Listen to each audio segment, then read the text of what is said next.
Welcome back, everybody, to another episode of the Educational AD Podcast.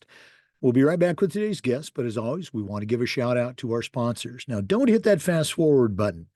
These are all great companies I used as an athletic director, and you will love them too. So stay with us for the next 3 minutes, and then after the podcast, go and visit these sponsors. You'll be glad you did. Here we go. We want to say thanks to Huddle for their support. Go to huddle.com and change the way you see the game. As a football coach, I used Huddle for years, but when I became an athletic director, I made sure that our school was a Huddle school. And our coaches just loved the tools that Huddle provided that let them coach our kids up to their highest level. Go to huddle.com, join the 8 million users, and turn your school into a Huddle school. We also want to say thanks to Gipper, the official social media graphics solution for us. And if you go to Gipper.com, their team's going to show you how to create world-class marketing content that'll help you promote your athletes and celebrate your teams. Gipper's used and trusted by over 3,000 high school and college programs. It's professional graphic design made simple. Go to Gipper.com to get started. We also want to thank Hometown Ticketing, the leading digital ticketing provider to schools and colleges. Go to hometownticketing.com. It's digital ticketing that offers more. We also want to say thank you to Vital Signs Wall of Fame. If you're looking for a really cool way to display your school record boards or your school's Hall of Fame, go to vitalsignswalloffame.com. Check out their interactive touchscreen, that's right, touchscreen video consoles. It's just a wonderful way to celebrate your school's history, share your proudest moments, and your top role models. That's vitalsignswalloffame.com. We want to thank Sideline Interactive, indoor score tables and video boards. Go to sidelineinteractive.com and schedule a live web demo to see their score tables and their score boards in action. Probably one of the best purchases I ever made was our Sideline Interactive indoor score table. Go to sidelineinteractive.com, schedule that live web demo today. We also want to thank Home Campus, the exclusive high school and state association management platform for us. It's also your one-stop for things like scheduling, student athlete eligibility and clearance. Who doesn't do that every single day? Rosters, schedules, communicating with coaches and parents and kids and your state association. If you're an athletic director, Home Campus is going to help you do your job better. And all you have to do is go to homecampus.com. That's homecampus.com. We want to say thanks to Snap Raise. Have you ever spent weeks and weeks with a fundraiser and then ended up with little, if any, return? Stop right here. Go to snapraise.com. Hands down, the best online fundraiser out there. We used it at our school with great success. Our coaches loved it. Our parents loved it. It works. Go to snapraise.com. Check out all of their great platforms. That's snapraise.com. And we want to say thanks to Athletic Surveys by LifeTrack. If you've never used a survey to take the pulse of your student athletes, your parents, or your coaches, you're really missing out. Athletic directors already get feedback, usually from the complainers and the ones that want to gripe about everything. Athletic surveys will connect you to that group, but they'll also connect you to the 98% of your stakeholders that support your program. And that information is a tremendously valuable tool to have when you're talking with a frustrated parent, or maybe your principal, or even your school board. Go to athleticsurveys.com. Let them help you take your athletic program from good to great. Welcome back, everybody, to another episode of the Educational AD Podcast. We're going to Oklahoma today, and we're talking with somebody I like to call a new friend of the show. Our guest is Lyndsay Watts. Lyndsay is a registered athletic administrator. She and I connected at the recent NIAAA conference right here in Florida. She is an assistant athletic director with the Enid, Oklahoma public school system. And we were talking a little bit before we started recording, joining a long line of great Oklahoma athletic directors. So, Lyndsay, welcome to the Educational AD Podcast. Thank you so much for having me. As you mentioned, I am very blessed to have been mentored really by so many amazing athletic directors across the state of Oklahoma.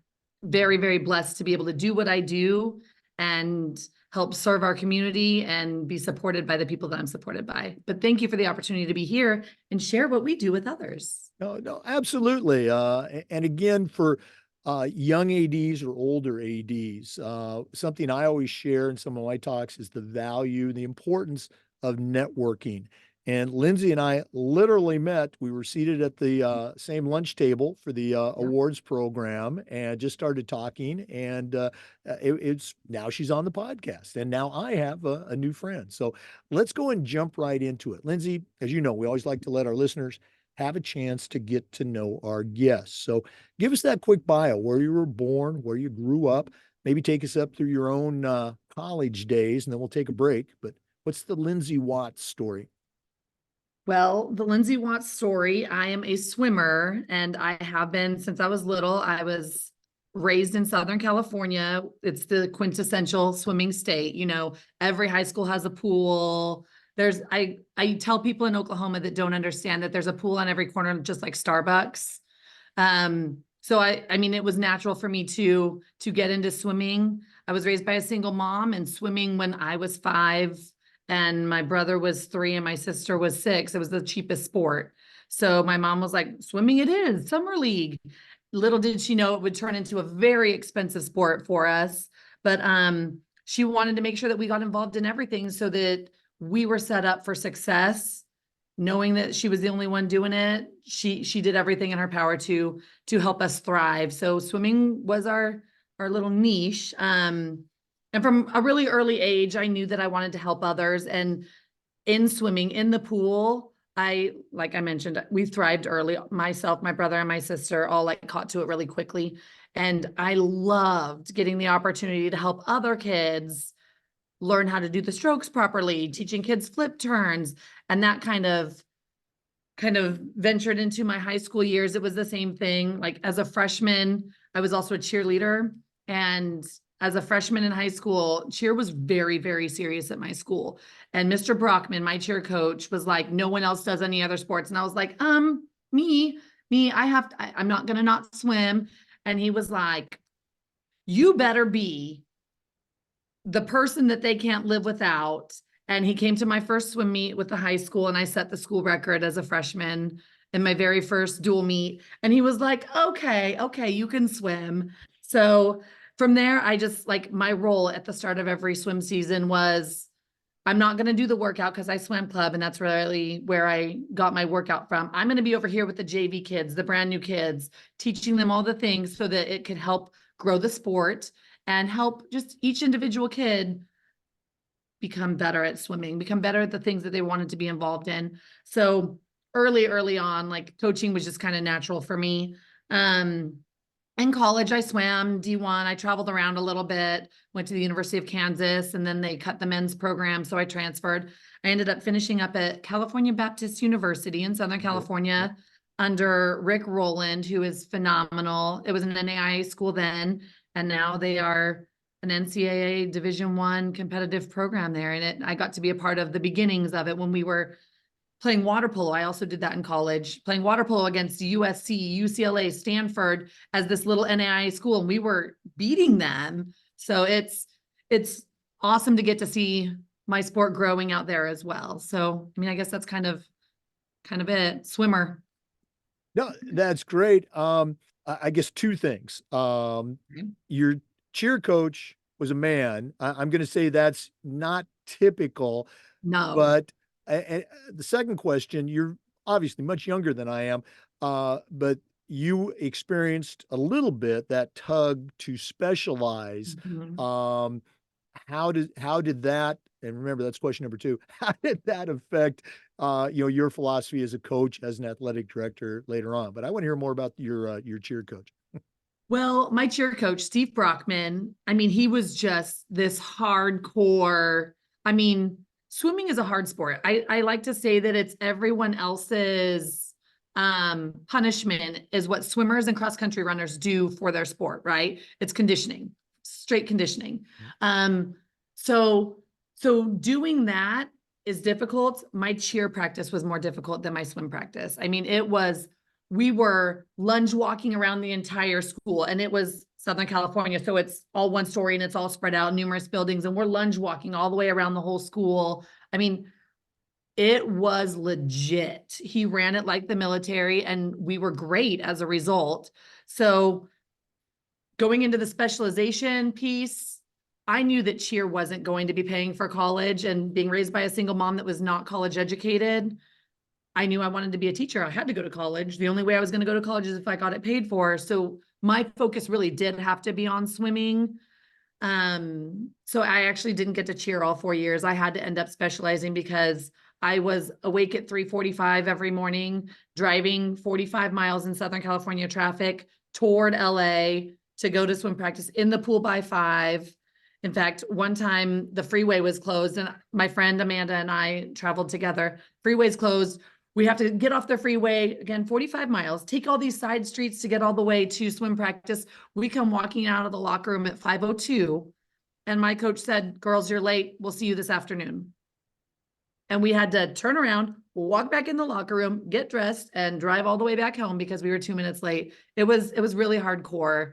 My club team was coached by Rick Shippard. And we had, I think, 15 swimmers in 2000 go to the Olympic trials from our club team. And that is, having one swimmer qualify for Olympic trials for a club is a huge feat. And we had 15 in 2000 go together. So it was, my specialization was national level. I was top 5 in the country during my senior year. So my specialization had to be a specialization. Now, how that has impacted me as an athletic director, I have the exact opposite view of specializing now, specifically because we are in Enid, Oklahoma. We're a town of 50,000. We're an hour and a half from Oklahoma City. We're north of Oklahoma City.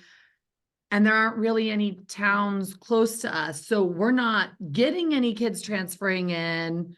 We do have a military base. So we like to say here, the Air Force giveth and the Air Force taketh away, because we'll get a kid for 2 years and then they'll move out. And it's really sad when they're actually phenomenal. But we have to share student athletes here in Enid, because if we don't share student athletes, we're not fielding teams. So the specializing thing is kind of a thing of the past, especially in like the big revenue sports. So we definitely encourage it, not only for the success of the student athletes individually, but for the success of our programs as a whole. We talk about that a lot with our coaches. Make sure that you're not telling them that, oh, you're going to miss out on playing time in basketball if you end up running cross country in the fall. No, that's not happening.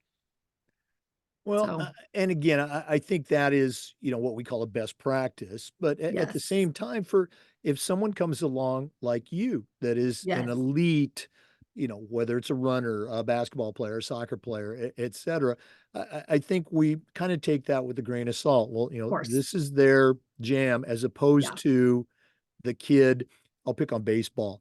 They're playing travel ball, they're doing winter ball, and the kid or the parent, it's just not going to happen. They're not even starting on their varsity team, and yet they're yeah. devoting all this extra time when they could have possibly a great high school experience. Yeah. Exactly. Mhm. Exactly. We do have a golfer that travels all over the country golfing. So he specializes. We have a tennis player that travels all over the country on the national level playing tennis. So she specializes.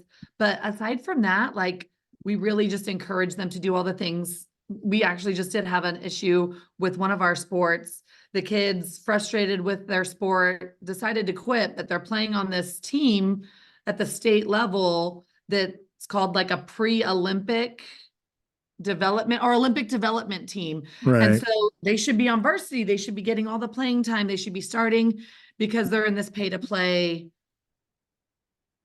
realm, this pay to play mindset. And they think that because it's called Olympic development, Mhm. this kid must be phenomenal. So it is a struggle. It's hard conversations that we have to have with parents, with student athletes, but it's what we do in education-based athletics for sure. No, absolutely. Okay. Yeah. We're going to take our first break. For our listeners, once more, we're visiting today with Lyndsay Watts. She's the assistant athletic director in Enid, Oklahoma. Let's take that break, but we're coming back with some more. This is the Educational AD Podcast. We want to say thanks to our good friends at Huddle for their support of the podcast. Go to huddle.com and change the way you see the game. As a football coach, I used Huddle for years, but when I became an athletic director, I made sure that our school was a Huddle school. And our coaches just loved the tools that Huddle provided that let them coach our kids up to the highest level. Go to huddle.com, join the 8 million users, and turn your school into a Huddle school. We also want to say thanks to Gipper, the official social media graphics solution for the podcast. And if you go to Gipper.com, their team is going to help you create custom content that'll help you celebrate your teams and promote your athletes. Gipper is used and trusted by over 3,000 athletic programs across the country. That's high school and college. It's professional graphic design made simple. How simple? Well, it's so simple, even I can use it. Go to Gipper.com to get started.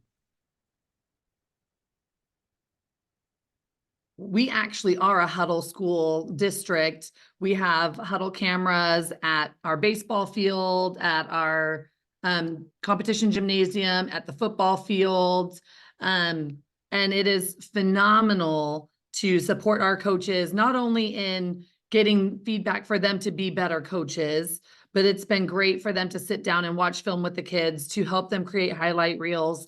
So my husband is actually our head volleyball coach, and I have to pry him away from his Huddle because he utilizes it so effectively and so often. So yes, as a Huddle school, we really appreciate the services that they provide.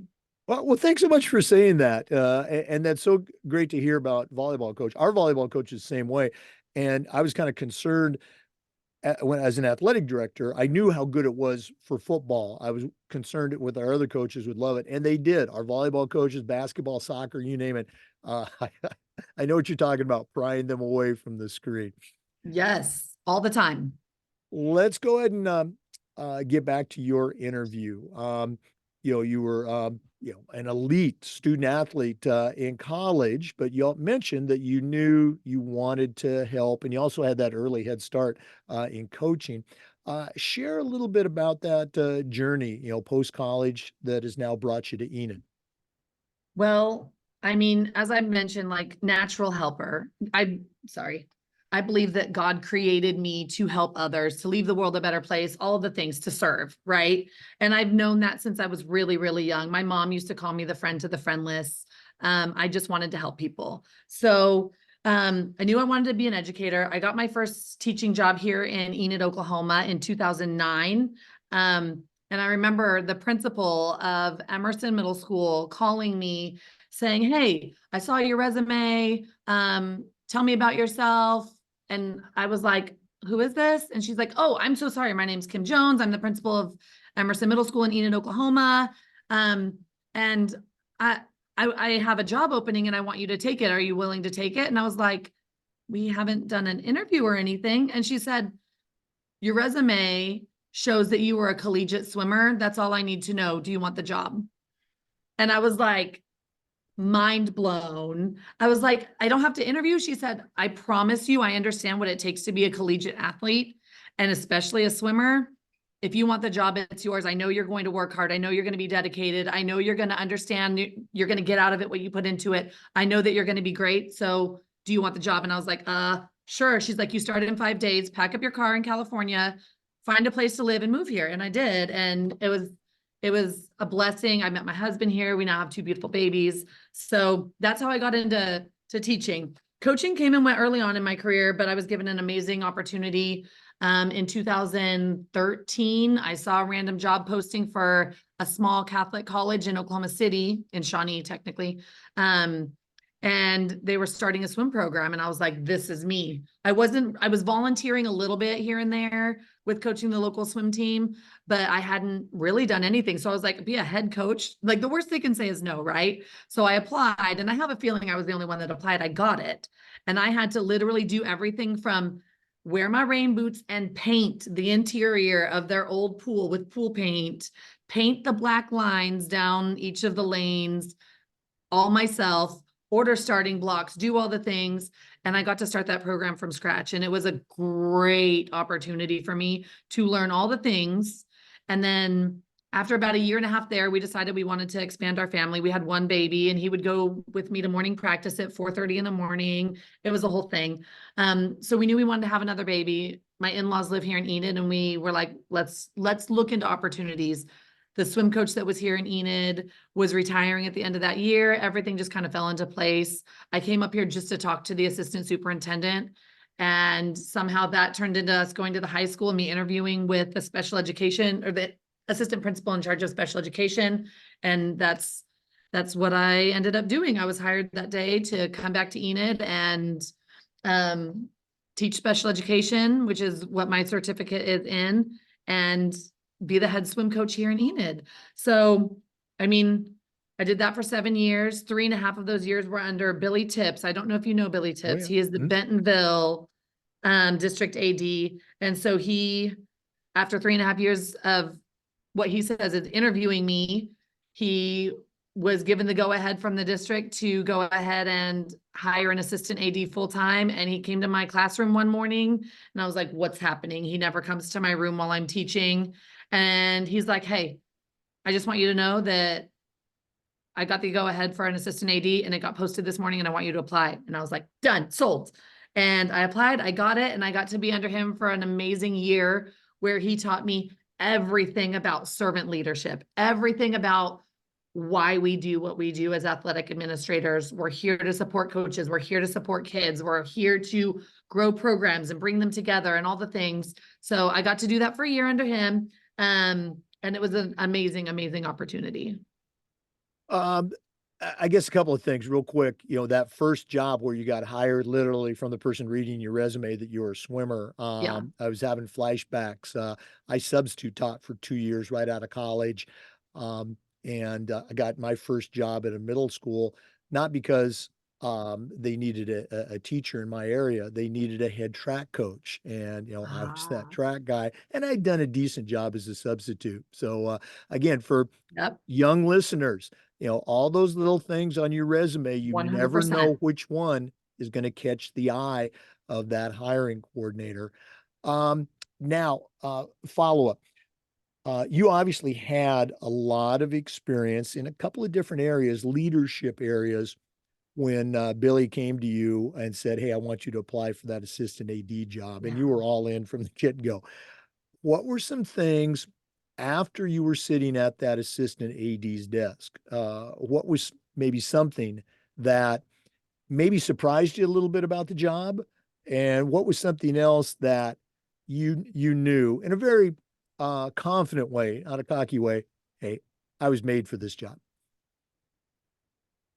Well, something that I didn't know, as a swim coach, we don't hire any game workers. We don't hire timers. We don't hire anybody.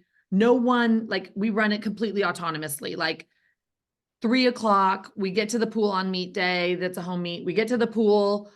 I walk over to the other end. The kids get the keys from the lifeguard. They open up the closet where all of our stuff is. Everything literally has to be taken out of closets, set up.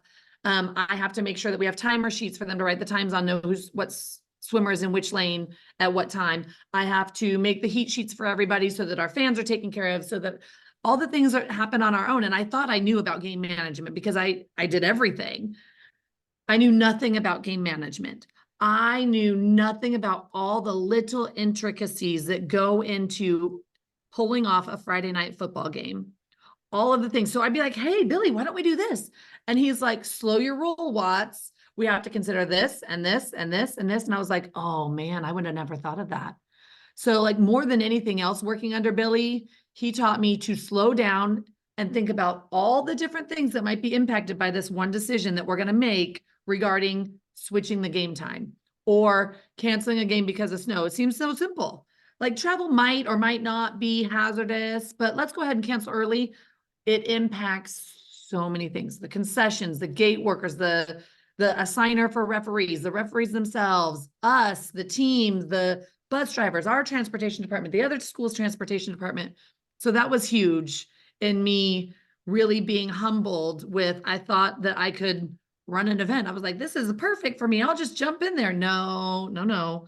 Billy had to a lot say, Watts, calm down. we have things to consider. And he would run through all the things. And I was like, man, I don't know anything. So I was very humbled with that. Now, something that I knew, I guess, like as a natural helper, like being the provider of the resources, creating things to help support our coaches. One example of that was we were having a really hard time with our coaches getting the departure times or locations or whatever to our transportation department on time. We'd get calls like, hey, we still don't have a departure time for basketball for tomorrow for ninth grade girls. And we're like, crud. So what we did is we created a where they do their schedule. When the coaches are creating their schedule, they have to say who their opponent is. The next column, I have it pulled up actually. The next column says, well, the date is first, then the opponent, then the address of the site, because oftentimes in Oklahoma, for swimming, for example, we're not swimming at such and such high school. We're swimming at their local YMCA and we need the address for it, right? So the address, who all's going, what time you're departing, how many people you're planning on taking on the bus, because that determines which bus they send, right? The contact person for the other school so that it's easier for me to call and confirm games on Monday mornings or on Friday afternoons or whenever I, as the assistant AD, choose to confirm games. So the contact person at the other school, the phone number or email address, and I document in there when the game was confirmed and by whom. So creating resources like that to me, like, came very naturally because I, as a head coach, would have really appreciated having that little support system of resources so I can be like, oh my gosh, I don't have to create this from scratch. I can just use this. Oh, I don't have to create that either. It's already done for me. So I think that part came pretty naturally just as a helper by nature. Yeah, and both of those, as you have found out, that's athletic director 101 stuff. Yeah. But Yeah. your experience as a head coach, plus again, you mentioned you had that mentor to help you learn and understand that you don't know what you don't know. Yeah. Oh, geez, I have to do this as an AD. Yeah. Great stuff. Yeah. We're going to take another quick break, but we are going to come back with more. Once again, our guest is Lyndsay Watts. She's a registered athletic administrator. She's the assistant AD at Enid High School in Enid, Oklahoma. So let's take that break. This is the Educational AD Podcast. We want to say thank you to our good friends at Hometown Ticketing, the leading digital ticketing provider to schools and colleges. Go to hometownticketing.com. They're going to show you how to set up and sell tickets for your events online, but not just for athletic events. You can do school plays, concerts, school dances, even graduation. And here's the best part. Every school gets assigned a dedicated client success manager that's going to provide you hands-on support every step of the way. That's every step of the way. Go to hometownticketing.com. It's digital ticketing that offers more. We also want to say thanks to our good friends at Vital Signs Wall of Fame. They're on a mission to bring your school's legacy to life.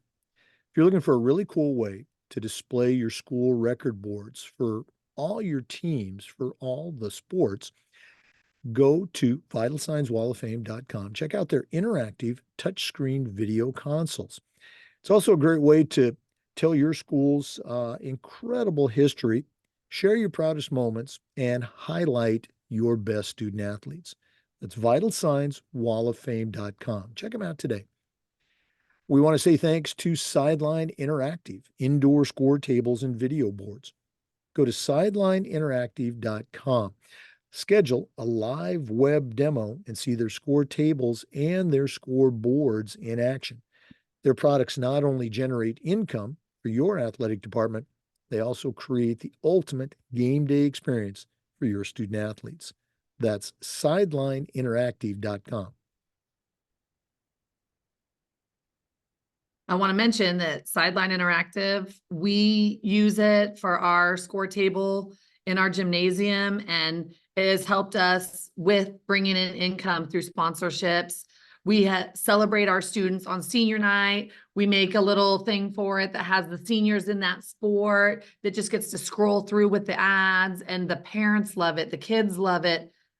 I mean, that's probably the one thing we hear about the most that our fans in our gymnasium appreciate is that we stay up with that. During Native American Heritage Month, being in Oklahoma, that's really important.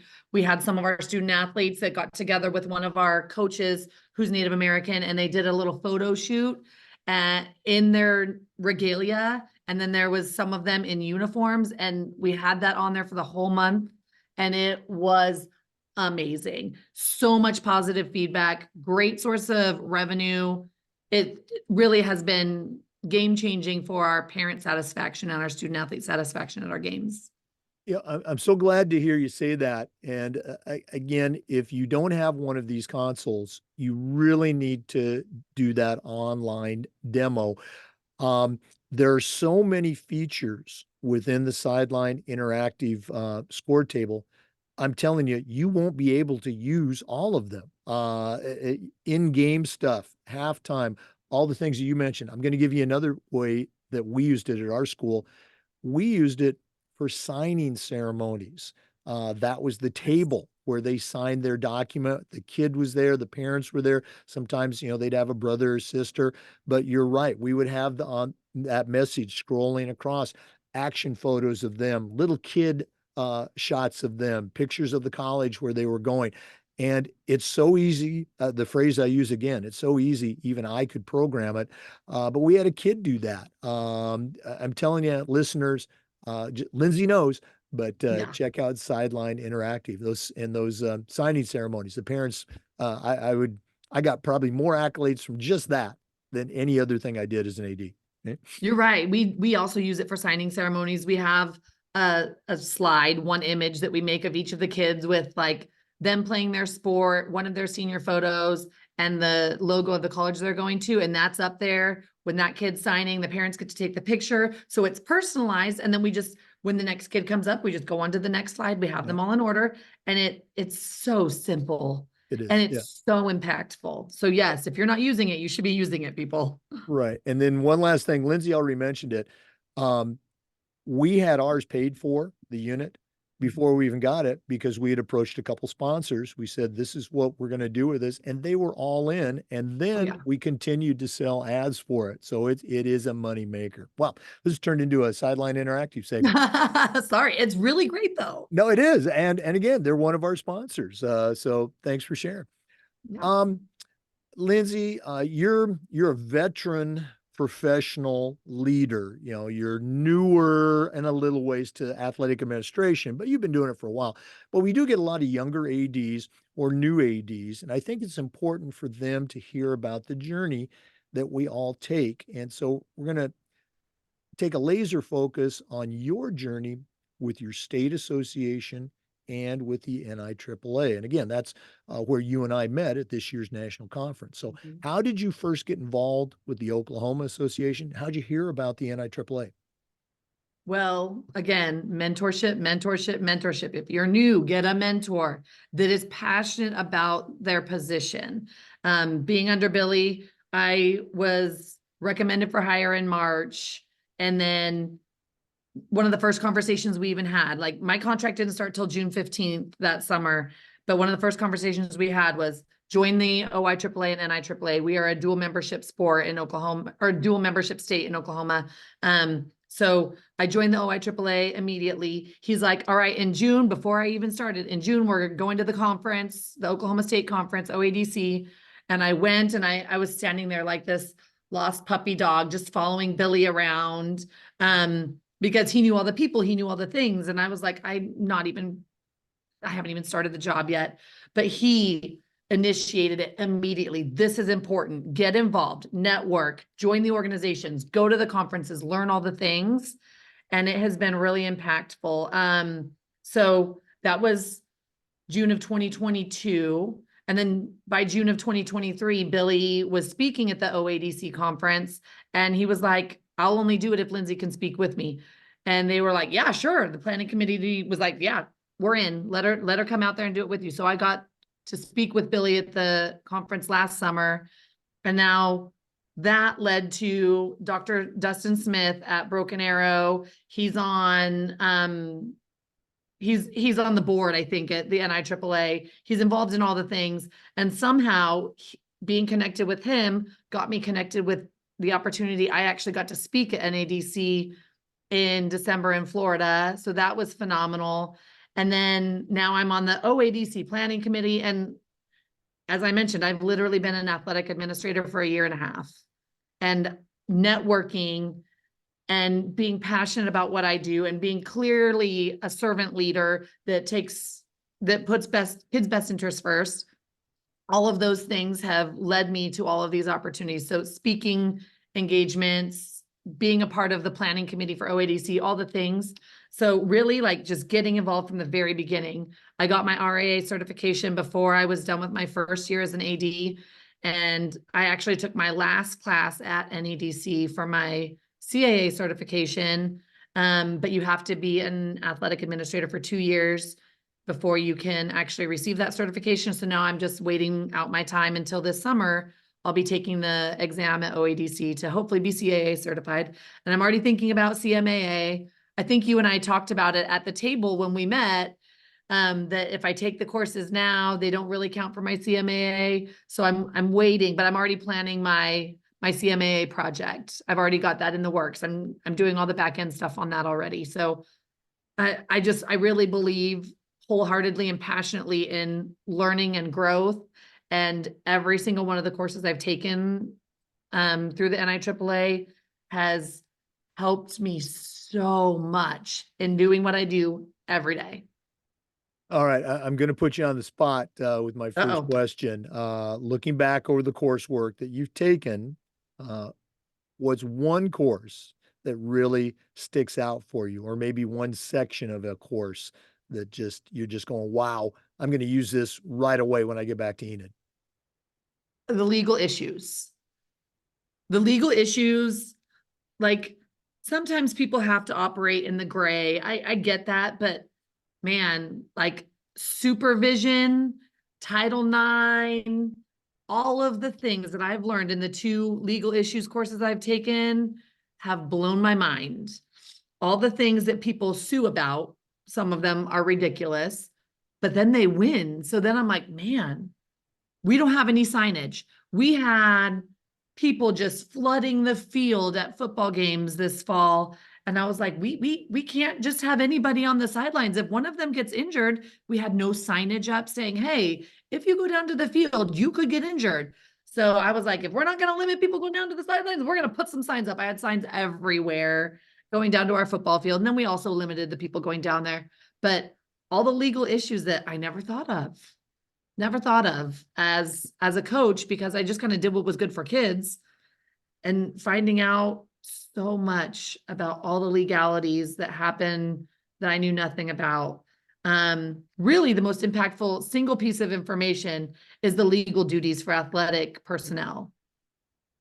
Yeah, those Legal four. duties for athletic personnel. Our coaches, like teaching them. I learned a lot from Dina Scott at Fort Bend. She's who I presented with at NADC, and she has that included in her beginning of the year coaches PD. So I have stolen hers and I'm using it for this fall. No, that I'm glad you mentioned that. It's one of those things that most coaches just don't think about, and I would present that to our coaches as a reminder every year. Hey, do you like coaching? Okay. Well, if you do, okay, make sure that you're aware of this stuff. And as an AD, I'm here to help you, but you got to help me back. All right, Yes. one more question. Actually, I want to jump back. Um, again, you were very fortunate. You are very fortunate in that, you have a mentor there in your building as your athletic director that can help you make those connections and network. But for our listeners, such a valuable tool. Every school, every state association, and the NIAAA, they're looking for people who want to be involved. Don't wait for somebody to ask you. Volunteer. You're going to end up helping in some way. Maybe it's introducing a speaker, maybe it's monitoring a speaker, maybe it's speaking yourself. So Yeah. don't wait, volunteer. Uh, 100%. Now, for your CAA, for our listeners, we're recording this on February 21st, so you're going to be listening to it very quickly. But Lyndsay, don't wait for the summer. Come down to the FIAAA conference in May and take your CAA exam. You'll not only get the exam, you'll get to come to Central Florida and get away from that Oklahoma snow. I would love to do that in May. I don't know about the whole getting it paid for by the district thing, but I brought my husband and my kids when we went to Florida in December, and we got to go to Disney World. And I'm from Southern California. I'm a Disneyland girl. So that was my first time ever going to Disney World, and our babies loved it. They're 11 and 7, and they had an absolute blast. So I don't know. Maybe I show up there in May. Who Well, knows? if you come down, we're about 45 minutes from Orlando.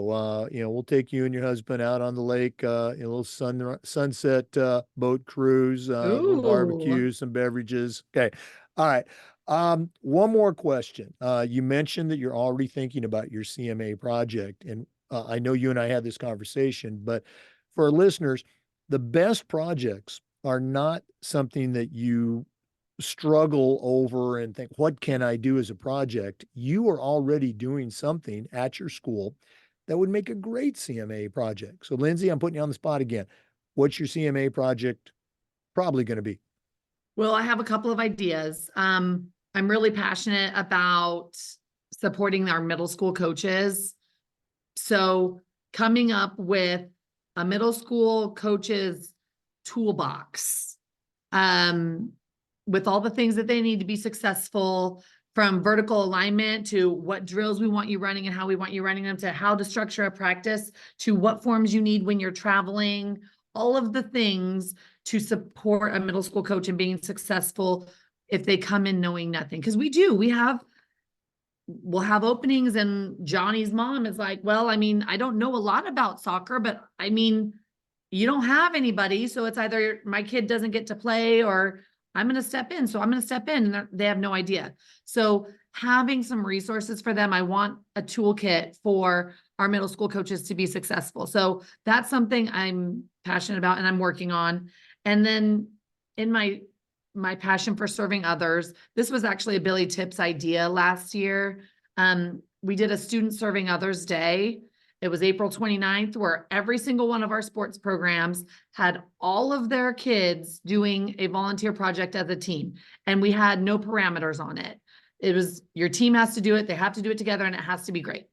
It has to be serving our community. And we got a local business to buy shirts for all of our student athletes that were there that day. And we had everything from our cross country boys going to the SPCA and playing with the cats and then taking the dogs for a run, to our girls soccer program was helping an elderly woman move from a home to an apartment as she downsized, to our volleyball program, who had advertised for weeks prior doing a food drive for our local food pantry. And they went around during that 3 hours, picking up all the food from the porches that had been left off, and then knocking on doors as a group to get the additional donations. But a student serving others day, really giving back to the community that provides us with everything. The bond issues provide us with our facilities. Yep. The fans in the seats provide us with the finances that we need to do certain things.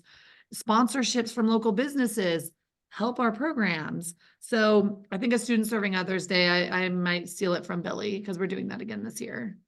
And both of those are great ideas, mostly because you are invested in them yourself. And Yeah. whether it's something you're going to do or something you've been doing for years, the project is really just you sharing your story Yes. with a couple of people on the certification committee, which Yeah. I was on for a number of years. So Mhm. great projects. And for you, Lyndsay, and for listeners, you have a state coordinator for certification that can help you with your project. And you can also reach out to me. I do that a lot still, help people with their projects. So Yeah. great stuff. Yeah. Well, Lyndsay, this has been so cool. Getting back with you again. I know we had a very nice chat, and there were some other people at the table too, but Yes. I had a great We chat at the definitely national chatted. conference. But we're not done yet. We always wrap up with the athletic director's toolbox. Now, you mentioned you've only been an assistant AD for a couple of years, but you certainly know your way around the world of athletics. We're going to take our final break. We're going to hear from a couple of sponsors, including Athletic Surveys, who sponsored this particular toolbox segment. And when we come back, I'm going to challenge you to send out a brand new athletic director on the very first job. But I'm only going to let you put 3 things in the toolbox. So let's hear from our sponsors. And then we're going to hear what Lyndsay Watts has to share in her new athletic director toolbox. Please stay with us. We want to thank Home Campus for their support of the Educational AD podcast. Home Campus is the exclusive high school and state association management platform, and it's also something you're going to use every single day, like I did. Home Campus, it's your one stop for things like scheduling, student athlete eligibility and clearance. Who doesn't do that every day? Communicating with coaches, parents, student athletes, your state association, uploading forms, creating rosters. If you're an athletic director, Home Campus is going to help you do your job better and easier. And all you have to do to get started is go to homecampus.com. That's homecampus.com. We also want to say thanks to Snap Raise. Have you ever spent weeks and weeks on a fundraiser and then got little, if any, return on your investment? Stop right there and go to snapraise.com. Hands down, the best online fundraiser out there. We used it at our school with tremendous success. Our coaches loved it. Our parents loved it. It works. Go to snapraise.com. Check out all their other great platforms. But if you're looking for a fundraiser, go to snapraise.com. Make sure you mention you heard about it on the podcast. And we want to say thanks to Athletic Surveys by LifeTrack for sponsoring the AD Toolbox segment. If you've never used a survey to take the pulse of your student athletes or your parents, you're really missing out. Athletic directors already get feedback. You hear from the complainers, the people that want to gripe about something. Well, Athletic Surveys will connect you to that group, but they're also going to connect you to the 98% of your stakeholders that support your program. And that's tremendously valuable information to have when you're talking with a frustrated parent, or maybe your principal, or even your school board. Go to athleticsurveys.com. They're going to create a custom survey that lets you take the pulse of everyone in your program. That's athleticsurveys.com.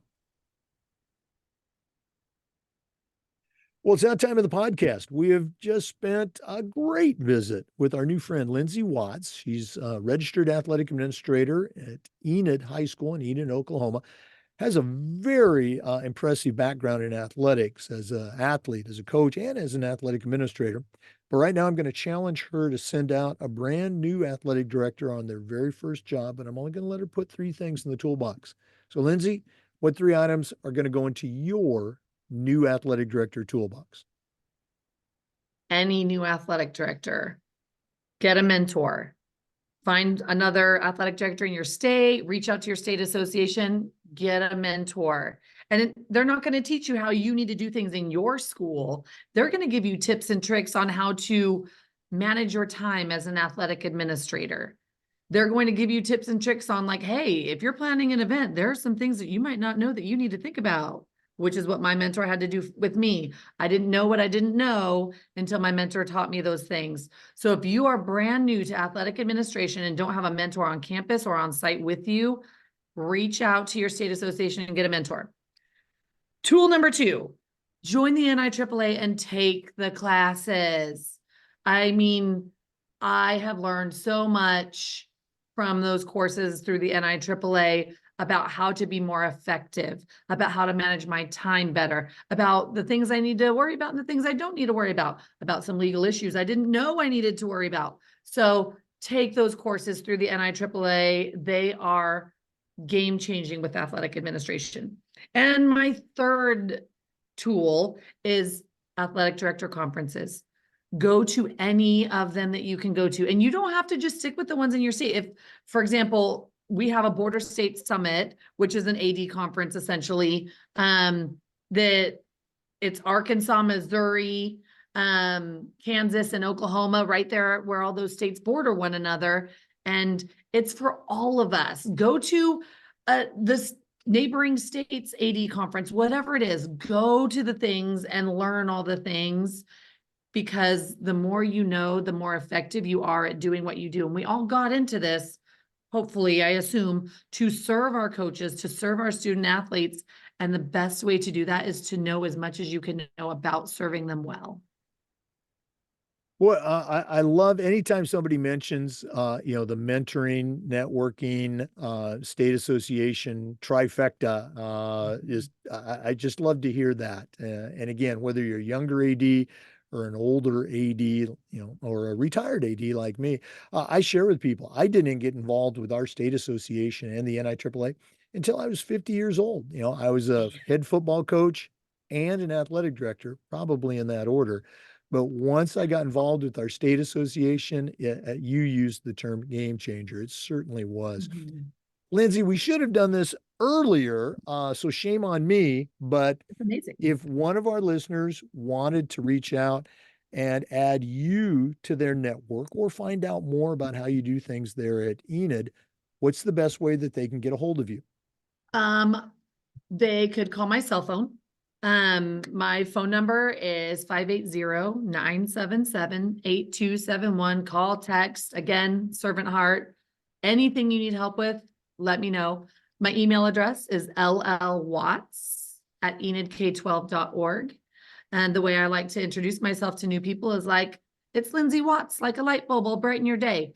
Kids don't get that joke anymore because they don't understand wattage, because they don't have to worry about it with LEDs. But all the adults understand that I'm Lyndsay Watts and like a light bulb will brighten your day. Well, and again, there's a lot of energy in those watts. Yeah. Thanks Yeah. so much for sharing with us today. All the best as we transition out of winter sports into spring, and that offer is open if y'all want to come down and check out the FIAAA conference in May. We can make sure your social activities are taken care of too. Perfect. Thank you so much for the opportunity to get on here, to share what we do in Enid with other athletic administrators, and to really just kind of be that voice for maybe someone that doesn't know what they don't know. And hopefully we've helped them out a little bit today. Thank you for your guidance. Thank you for what you do in sharing all of this with other athletic administrators. Oh my goodness, you're too kind. Thank you. For our listeners, we want to thank you for listening and just remind you that we upload the Zoom recordings of all of our interviews to the Educational AD Podcast YouTube channel.